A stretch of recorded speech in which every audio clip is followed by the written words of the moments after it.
questions about the New England Patriots and their head coach, Jerod Mayo. Here's my understanding of this situation. The Krafts want to keep Jerod Mayo. They believe he is the leader for their organization, for their future, and they knew it would be a multi-year process to get this thing right. That is their stance right now. Now, if things go off the rails, Rich, if they start to really struggle and the loses the locker room the last couple of games of the season, we've seen this thing turn. But as of now, the Patriots believe Jerod Mayo is their leader for the future.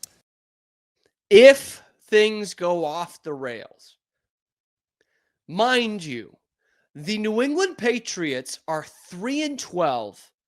They're one of 3 teams in the league that has not scored 30 points in a game all season long.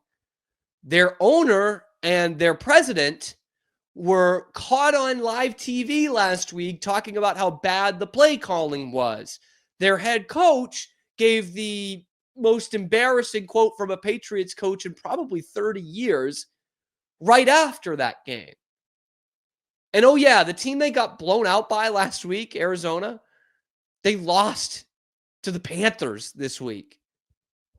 They're about to lose 13-plus games for the second year in a row. They're going to be picking in the top 3 for the second year in a row. This team used to win Super Bowls, but this crap that they're putting out every week isn't off the rails yet. That's a frightening report from Ian Rapaport. Frightening, because it goes to show that the Krafts will let this get worse and worse and worse. How bad does this need to get? How embarrassing does this franchise need to be before you say, you know what? This probably isn't going in the right direction. It's not going in the right direction. Spoiler alert, it fucking sucks. It's a horrible, horrible place to be in as the New England Patriots right now. And yet I'm getting this report of, well, if things get bad, it's already bad. It's off the fucking rails. You have a very, very good rookie quarterback and nothing around him. No part of your team has gotten any better, even though you've improved the most important position in football midseason. Nothing else has gotten better. Biggest of all, your coaching. Your coaching sucks. Your culture right now sucks. And I've got to hear this crap as a Patriots fan. I've got to hear, oh, well, if it gets any worse, what do you want? Do you want them to go 0-17? Like, is that what it's going to take to have some balls and make a friggin' move, open the checkbook, find a real fucking coach, and someone to build this roster around a dynamite rookie quarterback? That's what it's going to take. We're going to, like, this should be bottoming out. This is bottoming out for most teams. And the Krafts are sitting up there just begging for them to go 1-16 or 0-17 because then they'll make a move. They like the direction of this. They are spitting in your faces as Patriots fans by saying this isn't bad yet. This is as bad as it should get. And yet they're saying, no, wait for it to get off the rails. Wait for him to lose the locker room. I don't know what the hell that's going to take. Sleeping with a player's wife? Something? I don't know. Assaulting a player? Because he's just thrown his OC right under the bus last week to the media. And you're like, well, wait for him to lose the locker room. And Drake May, God love him. I certainly do. Drake May defending his head coach yesterday at the podium saying, you know, like what Jerod's doing with this team. What do you expect? He's a good guy. He's not going to throw his coach under the bus to the media like that. But the jock sniffers that the front office is, they're going to say, oh, well, yeah, Jerod's got us going in the right direction. Drake May said so. Instead of reading it for what it is of, hey, this is a good leader. He's not going to throw his head coach under the bus. They're going to say, well, no, Drake likes him. He doesn't. He wants to win.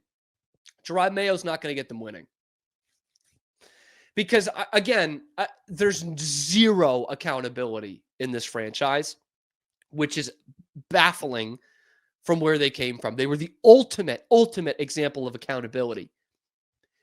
And this coach only played in the NFL and only coached in the NFL under that coach, who was the model of accountability.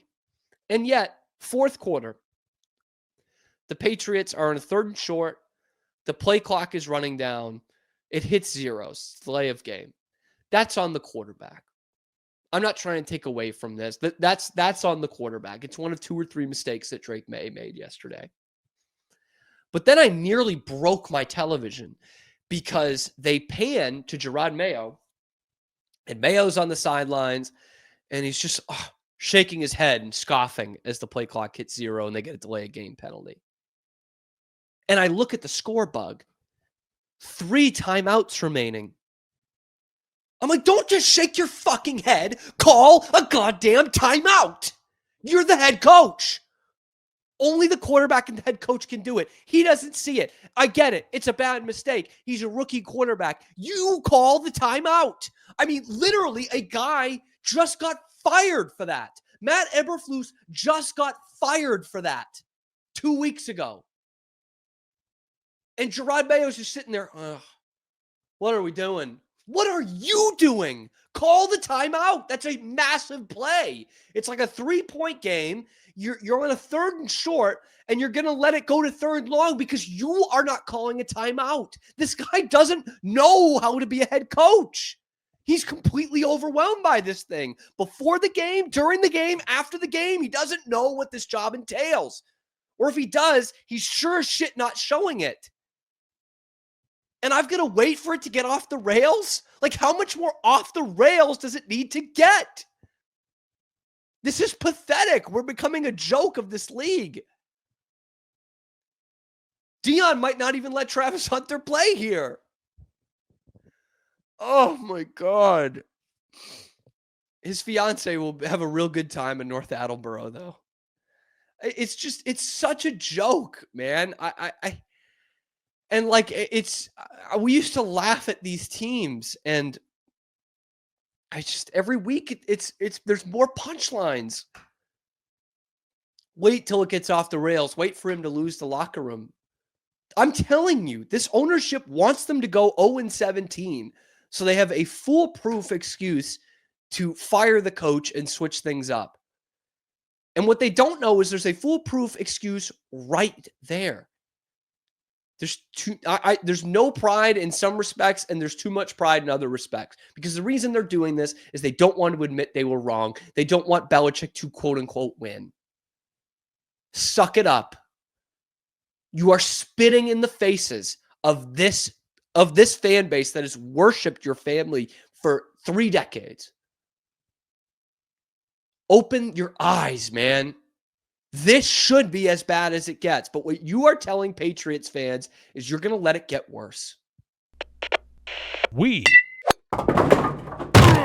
are Rogue Media Sports. Hey, thanks for stopping by. And if you like this video, be sure to give us a like and subscribe. It really helps out the channel a ton. You can follow me on Twitter here for some more outrageous Boston sports takes coming to you every weekday at noon Eastern time. And then after that, wherever you get your podcasts. We are Rogue Media Sports.